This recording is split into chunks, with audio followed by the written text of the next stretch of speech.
know how it is. You're trying to draw a box, and then you draw the ribs, and the ribs don't seem to go to the same vanishing point. After you've drawn it, they go apart where they should be converging. You only notice after you finish the drawing. Or you try to draw a face, and then you look at it, and then the eyes are not aligned. Or maybe you're drawing a figure, and then when you finished, you notice that the head is too big, or the lower legs are too short or too long, or the feet are too small. How do you become better at drawing more accurately? Well, that's what this podcast is about. I will present 19 tips that kind of broadly fall in two categories. One is, let me check that I'm recording, yeah. One is that it's about drawing more accurately, so getting the lines exactly where you want them. And the other category is being able to measure, so you can see whether it's off and correct for it. So you can avoid these mistakes in the future. Well, in this video is also accompanied by you can see me using the Art Flashcards on screen. It's Art Flashcards. It's a free app that you can use from the Practice Drawing This website. I hope you give it a try. I use it almost every day myself. It works really well. You can find the link in the description that comes with this podcast. So welcome to the Practice Drawing This episode, and let's dive in. So the first tip number 1, is to draw and then measure and then correct. If you draw from observation, then you will probably notice that eventually will notice that you have certain biases. Maybe you always draw heads too big, or maybe you always draw lower legs too small. That's something I used to do a lot. Maybe if you draw something in perspective, maybe you notice that the lines are tilted, and maybe you draw them too tilted. So, or maybe when you draw a smile, maybe you exaggerate the smile so it doesn't look good. Especially when you start out as an artist, a mistake you will typically make is that you will exaggerate things too much.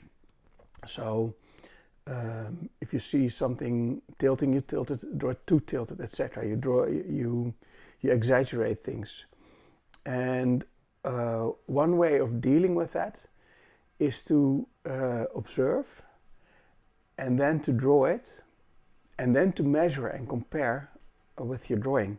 What will happen is that you will discover your biases. Basically, if you start doing that, you will discover that you always draw heads too big, or you always draw lower legs. You first draw or angles to draw, then measure, and then compare on your drawing, and then correct it. So how do you measure? Well, one way to do it is what they do is you can hold a pencil. Let me quickly see. Yeah.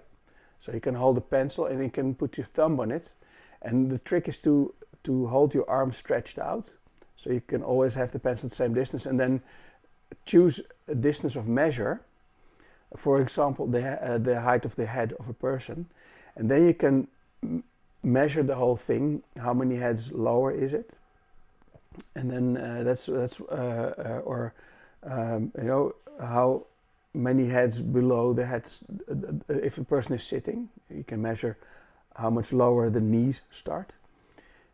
And that way, and you can do the same measurement on your drawing. And another thing you can do is measure angles. You can also use the same pen or pencil, and then measure angles, and so measure it while seeing, and then compare it with your drawing. And that's a very quick way to so look, draw it, and then measure, and then compare. And over time, you will discover your own biases, and you will be able to correct for it.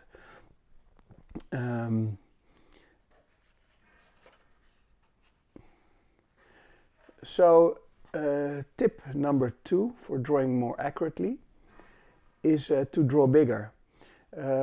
I often see beginners that they take photos of their sketchbook and post it online. They share it in social media. And what you'll see is a photo of their sketchbook, and they make really tiny drawings. And the problem with that is the accuracy of your hand is relative to the size of your hand. So if you draw small, then the mistakes, if you bump it 1 millimeter, that's relatively big compared to the drawing. Whereas if you draw big, 1 millimeter doesn't matter as much. So what you can do is draw bigger. One thing artists often worry about is, of course, the cost of paper. So you will that's why you draw smaller. Then you use less paper. But paper isn't really expensive. It's more. It costs money. But if you think about it, if you work on a drawing for 5 hours, if you can make $10 or euros an hour somewhere, then you lost $50 or €50 just making the drawings if you work on it for 5 hours. And maybe you drank a cup of coffee or 2 or 3, maybe that costs $1 or $2. So why would you not spend 50 cents on a nice bit of paper? So paper costs money, but it costs far less than all the other expenses you have when you're drawing.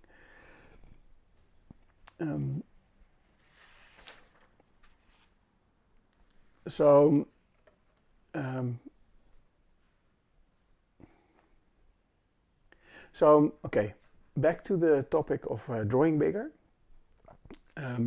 Illustrators know this. If you draw big and then shrink it for publication, then it will look tighter because you will not see the mistakes as much. Because you scale the mistakes down too. So, so that concludes tip number 2.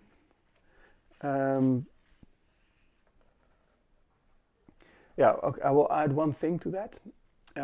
If you draw bigger, even if you draw bigger, you will notice that certain things have to be really accurate. Even, what I mentioned, alignment of the eyes or the corners of mouths. You have to get that exactly right, even when you draw big, because these details, you need to get them exactly right, even within a millimeter, even if you're drawing bigger. So let alone if you draw small, you don't stand a chance. Tip number 3, taking a step back. This is kind of, it relates to drawing bigger, because if you draw bigger, then what happens is you can only see sharp in the center of your field of view. And that means that if you draw big, you're only always looking at one part of your drawing, and you're not seeing it as how it relates to the rest of the drawing. So one useful thing to do is to step back and look at it from a distance, because then it becomes smarter and you can oversee it in its entirety in the center of your view, and then you can start to notice mistakes of the whole thing, proportions that are wrong. If you work very close up, then you may be working on a head, and then you close up and you're working on a feet, and you're not relating the relative sizes to each other, so you might get the proportions wrong if you zoom out and if you are too close. And the problem is we artists tend to really work up close, and you really get lost in your drawing, and so you're working close, and we forget to step. You just forget. It's even if you promise yourself to take a step back, you won't, because you're so used to working up close. So one good thing you could do is set an alarm, and then each time the alarm goes off, you take a step back, and you do that for a while until it becomes an automatic routine, until you do it automatically, and you will see that it's really helps. Tip number 4: take pictures of your art. This is kind of similar to taking a step back, but it is different. What I noticed when I made a drawing and then I took a picture to post it online on social media, what often happened was I took a picture and I looked at it, and then I saw new mistakes. So I went back to fix the drawing and then took a picture again. And each time I took a picture, often I would still see mistakes, and I would fix the mistake. So it's kind of the same as stepping back, in that if you take a photo with your mobile, you make the drawing smaller on your screen. But it's not just that, because I think it also is because it changes the contrast. The contrast is different on your mobile phone, so you see it in a different way for some reason. So next to stepping back, taking a photo with your mobile is also a useful thing to do to see mistakes in your drawings.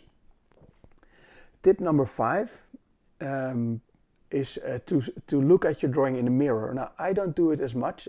I find it doesn't help me as much, but it's a tip people often give, and it's for some reason, if you see it mirrored or upside down or flipped, you might see that it's not in balance. Maybe you're drawing something and it's out of balance, but you only notice it's out of balance if you flip it.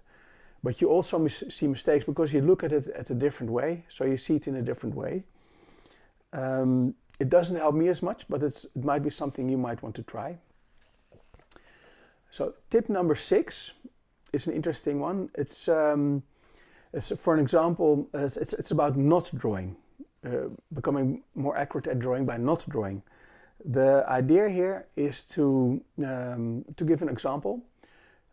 When you are a beginner artist and you do model drawing, you have a model in front of you and you try to draw the pose, and that's the purpose, to learn about anatomy and poses and gesture, etc. And what also happens a lot is then that the beginner artist, will try to draw in the face. Now the problem with that is, like I mentioned before, if you draw small, it's very difficult to get it right. And even if you're drawing the model on a large sheet of paper, the head will be small. Your charcoal will be thick, so it's very difficult to draw in details. And like I mentioned before, eyes will not be aligned and it will not look good. And you'll try to draw in the mouth with the really thick stub of charcoal, and so the corners of the mouth will not look good. And an otherwise perfect drawing would look fine, and then you destroy it by trying to draw a little face into the head, and it just doesn't look very good. Whereas if you had just left the facial features out, if you just had left the eyes out, left the nose out, left the mouth out, it would already look better. What you can do is draw construction lines to say, well, this is the center of the head and this is where the eyes would go. And for some reason, our brains fill in the details. If you just schematically draw in where the eyes would go and where the center of the head is, then our brain fills in the facial details, and it just looks better by drawing less.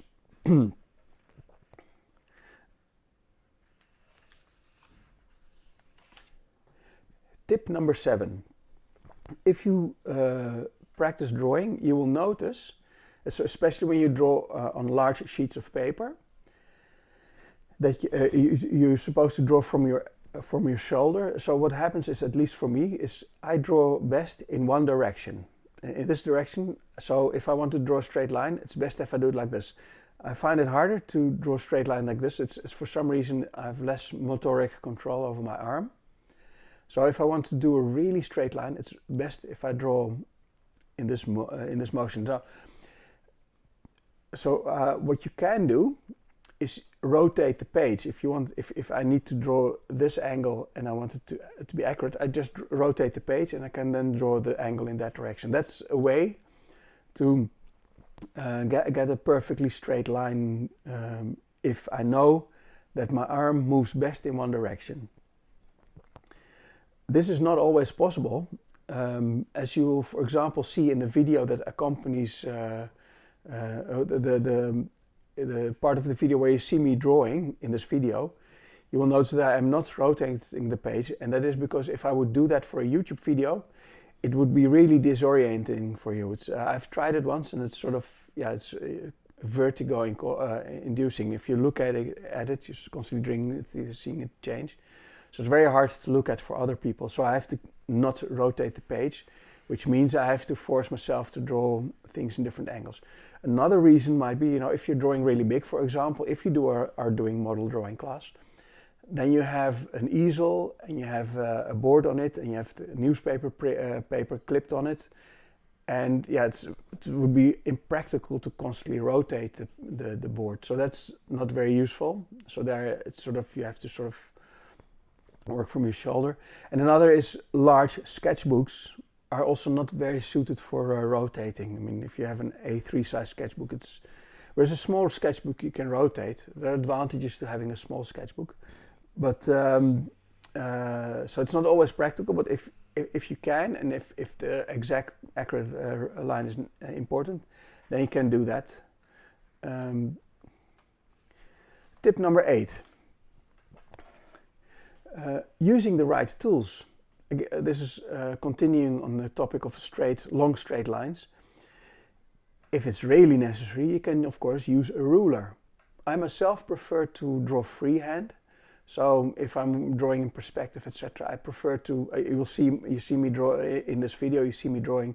I'm not using a ruler. I really prefer. It's more fun. The act of the process of using a ruler. I just don't enjoy it as much. But if your life depends on it, of course. I mean, if you're doing a very expensive illustration for a company, you know, use a ruler to get it exactly right. And as the same holds for circles and ellipses. I like to do them freehand, but if it's really important, you know, you can use a compass or you can use a stencil with circles in them.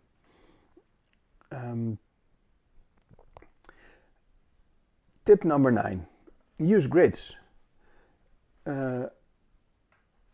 One useful way to use straight lines is to draw grids. In a sense, you can see me draw boxes before I draw letters in this video, or as you see me drawing things inside boxes. So I use straight lines to basically set up a box. That's one grid, but you can also, I could have set up a perspective grid with a horizon with 2 vanishing or 3 vanishing points, and then draw the perspective grid and then draw the boxes in there. That would have been even more accurate, and then draw the thing inside. And one other thing you can do is, if you have a nice sketch in your sketchbook and you want to transfer that onto a larger canvas to paint, what you can do is you can make a sort of a grid of squares in your sketchbook and then make the same grid of squares on your canvas, and then you can copy square by square from your sketchbook onto your canvas. You can, each square, you can see, well, the line starts there and ends there. And you see this, so you can sort of, it's easier to copy each square exactly right, and then to have it onto your canvas, and then you can make an exact copy of it. Yeah.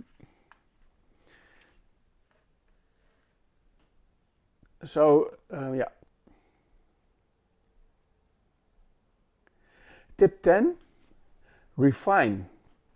Improve accuracy by repeatedly drawing refined versions of sketches over and over. Maybe I should illustrate with an example. I once saw Glenn Keane draw. There's one of his videos on YouTube where you see him, he has this board for animation where they can do onion skinning. It's basically sheets of transparent paper you can draw on, and you can sort of flip over to see the animation. But you can also see one sheet over the other, you see the drawings in the sheets under it. And he used that to, with a pencil, make a sort of character design, a loose sketch. And then he would put a sheet over that, so you would see the first sketch through the paper, and then on the second paper he would refine the sketch by drawing over it, and then put another sheet over it, and then refine the design, the character design, even more. And sheet by sheet he would refine it, and you can kind of see me do the same thing a bit in this video. You see me first sketch the cube, the box, and then you see me sketch the thing inside the box.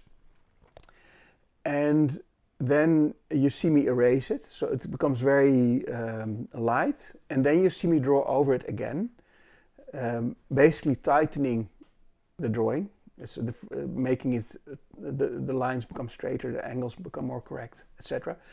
And then I draw over it with a pen, as you can see, and then I erase the pencil. So each iteration becomes more perfect, more refined.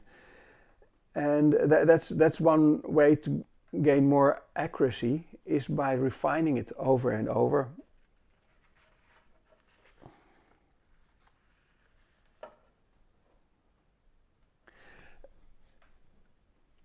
You can do this too when painting. Painters do that often. They will refine, they will start a canvas, they will start maybe with a mid-tone to start with, that will shine through everything else, and then they'll make a quick sketch for a portrait. They'll quickly sketch in their head so to make sure it fits on the canvas, and it's a sort of scaffolding to see where everything should go. And they're placed correctly. And then they will paint, oh, that's just the first iteration of it, a loose sketch. And then with painting, the painting stays wet and they can adjust it, and it becomes more and more refined as they go. Also, these underdrawings are, as you can see in this video also, it's very effective because when it's drawn very quickly and very lightly, it's very easy to change it still. Imagine if I went straight to ink too quickly, then it's very hard to correct. Then it's, when it's already in ink and I made a mistake, then I have to find a way to white out with white gouache, for example, white out a bit of the ink and then correct it. And if you do it in when it's still in a preliminary stage, it's just very easy to change. Tip number 11, modify your perception. This is based on exercises from the excellent book Drawing on the Right Side of the Brain. Basically, the idea is that in that part of the book is that beginners, our brains get so much information, so it's constantly filtering it out, constantly reducing things to symbols. And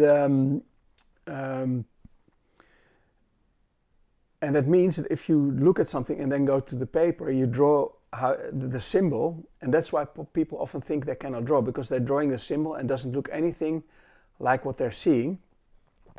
And if you instead copy the exact shapes you see, just the shapes, forget that it's a nose you're looking at, or an eye, or an arm. Copy the shapes, forget that it's an arm, just copy the shapes, and then the thing will reappear automatically on the page. But it's very hard because your brain is trained to simplify things to symbols, and to disable that. For example, you can draw things upside down, because then your brain doesn't understand what it is looking at, and you force yourself to look at the shapes as you see them and relate them to each other. So maybe the shape ends here and the other shape starts at the same height, and maybe the shapes are aligned to this angle. You start to notice how the shapes, and you're just drawing the shapes, forgetting about what it is, and then if you, at the end, you turn the page, you will notice that it looks like a really great drawing.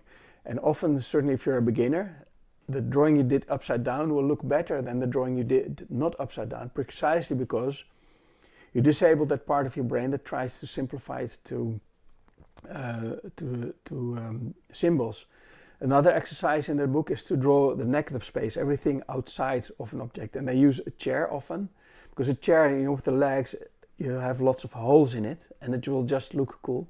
So to just draw the outline, because then you're again forcing yourself to look at the abstract shapes, and not that you're forgetting that it's a chair, and just drawing the thing you see, the shapes you see. After that, you can fill in the details.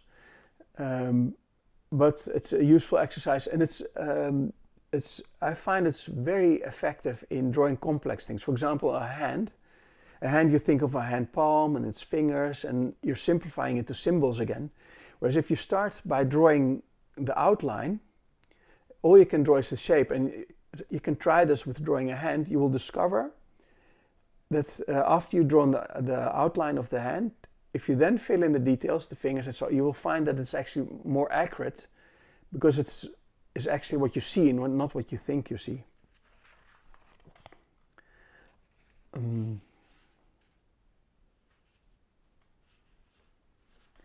So the thing is, you don't have to draw things upside down, but it's a good exercise in the beginning to train your brain to start seeing shapes. but it is useful to draw outlines first, like the negative space. That remains a useful exercise, and that is tip 12. It's the thing is, if you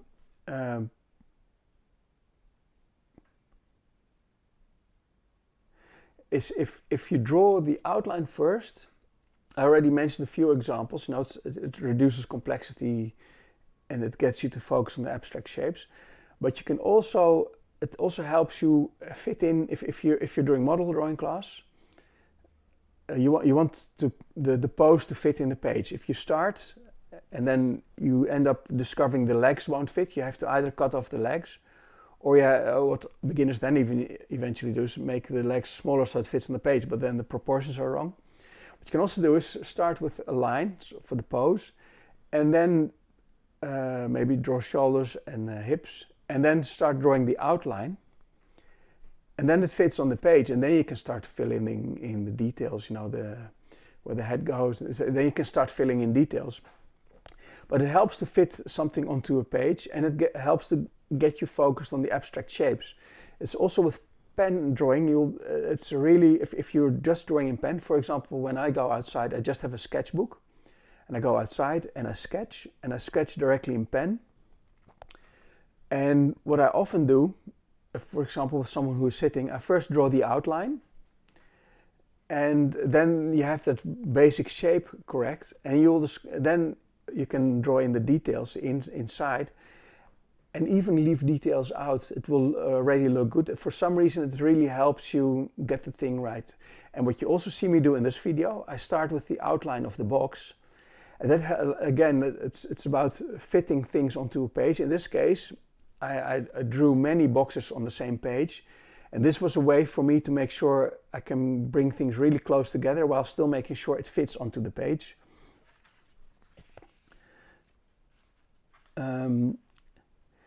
Tip number 13, do dexterity exercises. On my Practice Drawing This website, I have some resources, and you can find the links in the description. I use them as warm-ups. For example, put a dot and then draw a line to that dot from different angles. Again, your arm will be better at drawing from a certain angle, but you can train yourself to become better at drawing from the different angles. Or ghosting, you draw a line and then you try to draw over that line. One thing you can do is look just ahead of your point, and for some reason it makes it more accurate to sort of trace over that line, to redraw it. And you can try to draw parallel lines, for example. So you draw a line and then you draw a line perfectly parallel to it, or circles and ellipses. And the advantages of those exercises are, one, that it makes you better at drawing lines precisely as you intend them. It's great to see, but if you like I mentioned earlier, 1 millimeter or even a fraction of a millimeter can matter a lot when you're drawing. So it's useful to be able to draw lines exactly as you intend them. And these warm-up dexterity exercises really greatly help with that. It helps for other things too. If I'm rushed, it slows me down. Often I think, when I start, I think, why am I doing this? But if you really get into the flow, you'll feel when you're getting into flow, that, when you don't mind doing the dexterity, that's a dexterity exercise anymore. That might be a good reason to start the regular drawing you want to do. And it's also an exercise you can always do. If you're outside and there's nothing around you that inspires you to draw, and you have no idea, you can't come up with an idea of something to draw from imagination, or you're just tired, you're not inspired, you can always do the dexterity exercises and just to become better at drawing that way. So it's a very powerful way to improve your drawing skills.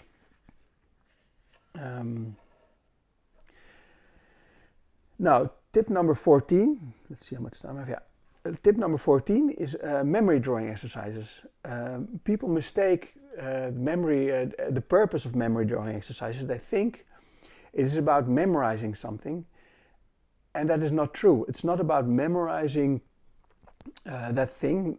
You would think so, and then you will think, yeah, why am I memorizing this? But actually, the way the memory drawing exercise works is you look at something, you close your eyes, try to draw it in your mind's eye, you open your eyes again, see what you got wrong, and then if you have memorized it, you go to a page, you put the reference away. It's important to not cheat, because you want to discover what you got wrong. It's if you cheat yourself of an opportunity to grow if you don't do this.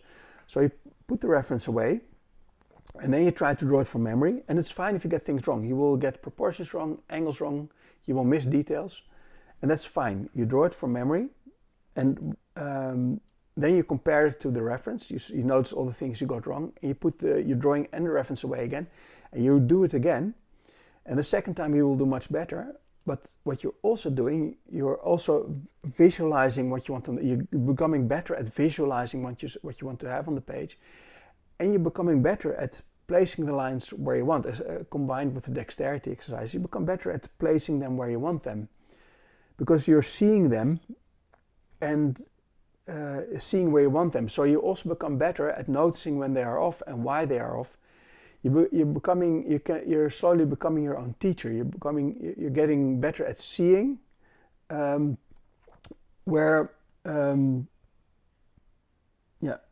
becoming better at seeing where it has to be and where it's off and where you need to fix it. So I discussed earlier measuring with rulers, and that's great. But eyeballing it, freehanding it, is much more fun, and the memory drawing exercise makes you better at freehanding accurately. And to add to that, it's an exercise you can actually do without drawing tools. If you're outside and you don't have your drawing tools with you, you can do as I mentioned in the beginning as well. You look at something, you try to study what it looks like, and then you close your eyes and you draw it in your mind's eye, and then you open your eyes again and you will notice the things you got wrong.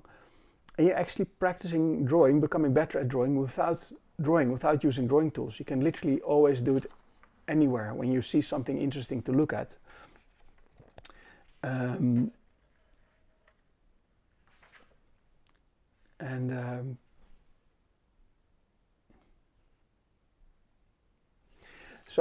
I have lots of additional resources for that on the website. I have a workbook. I have the Art Flashcards where you can do memory drawing. I have a guide on memory drawing, so there will be links in the description for that. And with that, on to tip number 15. Structured ways to give yourself feedback and to act on it. I got this trick from a drawing coach. I don't know if he's still active, but what he would do was he would take a page and he would write in the top left corner, he would write what he was going to do, what he was going to practice, and then he would spend the page practicing that thing. And each time he did the exercise, he would then make notes on what he got wrong. You know, this angle was off, etc. He would make notes on what he got wrong, or angles too tilted, etc. And then make the drawings and then make the notes. And then at the bottom, he would make notes on all the things, a summary of what he needs to improve, a list, and then in the bottom right. And then he would take a few new pages, and for each thing he had decided he needs to practice, he would on a new page, he would put on the top of the left top of the page, this is what I'm going to practice on this page. And then he would have a few pages with things he wanted to practice. It's useful to use separate sheets of paper for that. And it's basically the growth mentality. You don't worry as much about the drawing not being good. It doesn't matter. It's just a drawing. Don't feel bad about it. And making the note turns it into something positive. You suddenly see. It's for some reason the negative thing is seeing the mistake turns it into something positive, a plan on how to improve it. For some reason, it's really motivating. And again, it's about growth mentality. It's a way to give yourself feedback and have a scheme in place where you just improve with every step and become more accurate by noticing what you're getting wrong. Tip number 16, leaving it for a day or more. I read once in screenwriting books that writers, they write a first draft of a book or a screenplay or whatever, and it's usually a terrible draft because writing is rewriting. And what they do is they print it out and put it in a drawer for 6 weeks. Now 6 weeks, because then you're so distant from it that it's as if someone else wrote it, and you'll look at it with a fresh pair of eyes and you'll notice the mistakes. And also because you're less emotionally attached to it, because if you've just written it, you don't really want to kill your darlings. You really think that sentence is great, and you don't want to scrap it. But if it's 6 weeks later, so you're not as emotionally attached to it anymore, you can easily scrap things or change things around. You're more willing to make changes. And they basically they print it on paper because for some reason, when you look at the text on paper, you see more mistakes than when you read it on screen. So they take it out of the drawer and take a red pencil and start making notes. For some reason you see mistakes more on paper then, but that's a detail. The most important thing is they put it away for 6 weeks. Now you can do that with your drawings too. We are often eager to rush through to finish a drawing. Slow down, by the way, but that's another topic. To really rush through it to arrive at a nice drawing. We can also, put it, like I said, start with a light sketch, put it away for a day, look at it the next day, see what you think of it then. Do you see mistakes? Do you want things to correct things? The next day you look at it with a fresh pair of eyes, there's emotionally attached to it. If you just drew, you really think, wow, I just spent an hour getting that arm right. You don't want to erase it. But if it's a week later, you'll easily erase it and fix it. So it's very useful to slow down, put things away, and look at it the next day, and you will see it with a fresh pair of eyes, as if someone else drew it.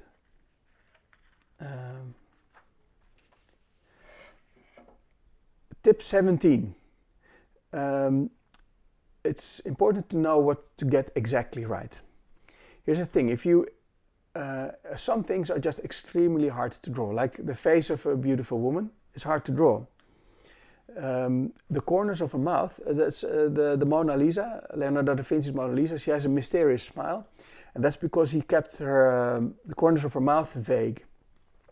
That's how important the corners of the mouth, if you change it only a little bit, it has a completely different expression. So you have to get that exactly right. You have to get like I said, the face of a beautiful woman exactly right, the face of a child exactly right. But other things, clouds, who knows, a cloud can change in shape and still look good. A trunk of a tree can change shape and still look good. You don't have to get those things exactly right.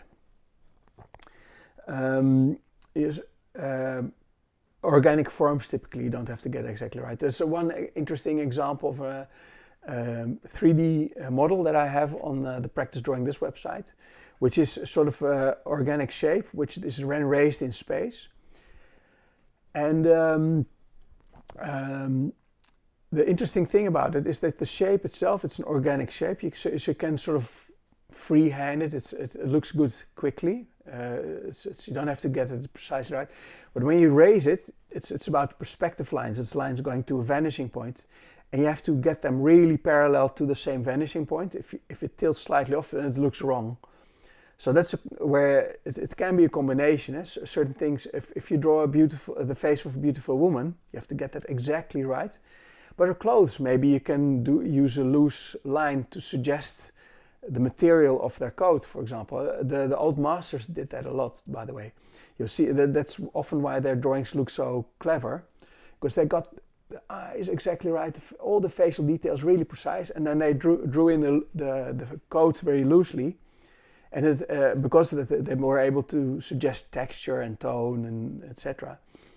And it just looks very good because it looks like it's drawn loosely, but also tightly, so it looks even better, than even more masterful. And so it's also, by the way, yin and yang, combining two opposites, precise with loose, can look really good. But keep in mind that some things you have to get exactly right, because our eyes are used to seeing it. A hand, we're used to seeing hands, we're used to seeing faces, so you have to get those exactly right. Whereas, for example, dragon, who knows what a dragon looks like? You don't have to get that exactly right. Tip number 18. Another thing you can do is exaggerate on purpose.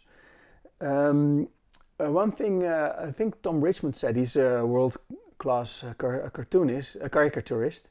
He would work at fairs and people would sometimes ask him for a portrait and he would say, well, I don't do that, I only do caricatures. And that is because a portrait is harder. It's much harder to do a portrait than because with a caricature you're exaggerating, and then like what I mentioned before, you don't have to be as accurate anymore. If you make a nose bigger, maybe you make it even more bigger. It doesn't matter how much bigger you make it.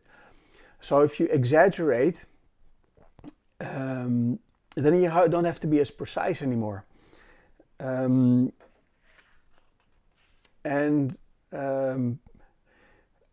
I suspect that often, for example, Kim Jong-gi, always, I think he also used that trick sometimes. He was a great artist, don't get me wrong, but sometimes he would exaggerate perspective, that sort of thing. So mistakes become less noticeable if you do that, or you would make arms really thick. And if you purposefully deviate from deadly accurate, from it being a trace from a photo, if you really deviate from it, you don't have to be as accurate anymore. It's just it doesn't matter how much you exaggerate. So you can make it easier on yourself to exaggerate. To add to that, it gives you as an artist a way to make a statement. You can, like with a caricaturist, they can make a statement about saying, well, this is shallow, by saying, oh, this is a really big nose, so make it bigger. But you can also make a statement about their personality by exaggerating it. And then, as an artist, you say something about the thing you're looking at. And then as a bonus, it's easier. Tip number 19, slow down, don't rush, and take your time to enjoy the process. This is, I did mention it a bit before, but this is something I had to learn in the beginning. You want to make a nice drawing, right? So you start your sketchbook and you kind of rush to the finishing stage. And then when you finished it, you take a step back and you see all the mistakes. So it's I already mentioned it with leaving it for a day, but this is kind of a separate thing. This is about slowing down. It's imagine you're a carpenter. You know, you're making a cupboard, and you measure, and you want to get it exactly right, otherwise it's skew. You don't care if it's finished today. Maybe it's finished in a week, but if you slow down, you can become more accurate. You can take a step back and look at it. So also with drawing, don't try to make. You want a beautiful drawing, but it's fine if the drawing is beautiful in a week. So slow down, take your time. Take a step back, measure, try to get it right. Because the thing is, people forget that you did something very quickly. You'll notice that if you have worked on a deadline before, where a customer wants a really ambitious deadline, you rush it and you get a compliment for meeting the deadline, and 5 minutes later, all they see is the end result. Nobody sees whether you took a lot of time or very little time. So people will evaluate your work based on the quality of your work. So give it the time it needs to do it right. The thing is, you can also play with this, because you can purposefully make things quick and loose. For example, when you're making quick thumbnail designs if you want to make a painting, first you want to work out the composition. And as I say, work small to think big. You can make small thumbnails. And in those thumbnails, you can already see if the composition will work. Now, if you do that quickly, if you make quick small thumbnail sketches for a design, you only invest maybe 30 seconds in it, and you can quickly look and see and say, well, I don't like it as much. And then you can maybe make a new thumbnail that is different. But if you do like the design, maybe you can make another one where you strengthen the design even further. But the point is, if you do it quickly, you're not as emotionally attached to it. It wasn't meant to be a good drawing. It's meant to be a throwaway drawing to try out a design. And so that's where drawing quickly can be an advantage. You can quickly go through ideas. Also, when doing a preliminary sketch, if you do it quickly, you're still willing to erase lines and improve it, tighten it, get the proportions right and the angles right, etc. Whereas if you work really precisely for a week making the painting right, and then you see that one ear is too low or something like that, then you have to go in and erase a part of your painting that you've spent hours on and redo it. So there is a use for drawing really quickly and taking a little time to do and that's in the design stage.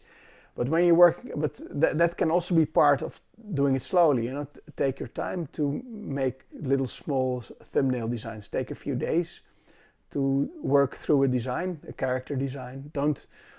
So even with drawing the thumbnails quickly, spend a few days doing them. So slow down, take your time. There's no rush. You will only look at the end result, and so give yourself the time to do it right. It's not a race. So finally, closing words. Is accuracy important? The answer is yes and no.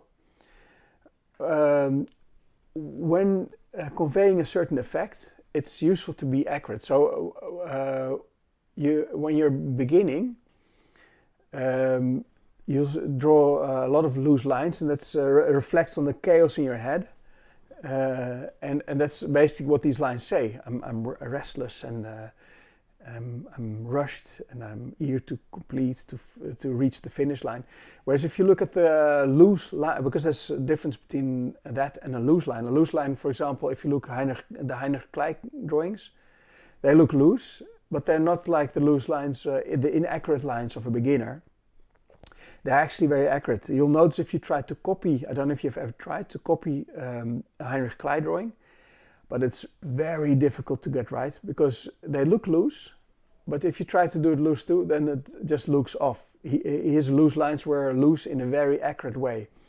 So if you think of other art forms, musicians, etc., they train for years to get the scales right, etc., and then they can maybe do jazz and loosen up, but they are able to express themselves very accurately. So accuracy is about being able to express yourself very accurately. But then you want to loosen up. You're not a camera. You don't want to make an exact copy of what you're looking at. You want to you do want to lose lines, but they have to be accurate. So accuracy is about being able to express yourself very precisely. But then, maybe you want to do a caricature, exaggerate things, and you want to do those loosely, but accurately. So,